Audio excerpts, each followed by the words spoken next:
Breaking news: kecelakaan maut di jalur Pantura Semarang Demak, para korban tergeletak di jalan.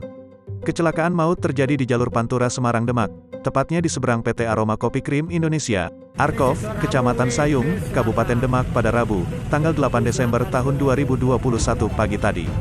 Kecelakaan itu melibatkan sebuah mikrobis atau bis engkel yang terguling di jalur menuju arah Demak.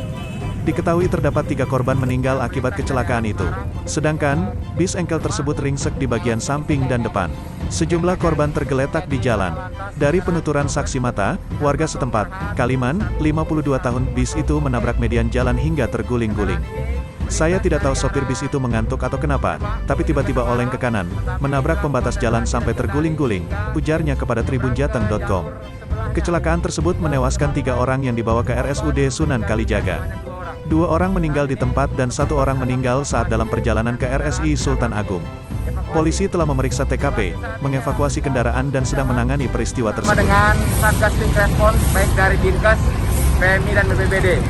Demikian kami laporkan komandan dari kilometer 11 jalur Pantura lintas dari arah Semarang menuju ke Demak mengalami ketersendatan dikarenakan terjadi laka lantas kendaraan mikrobus dengan plat nomor H7110OE.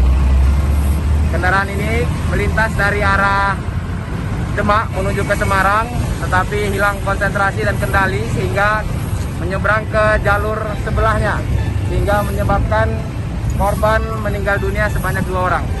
Saat ini untuk korban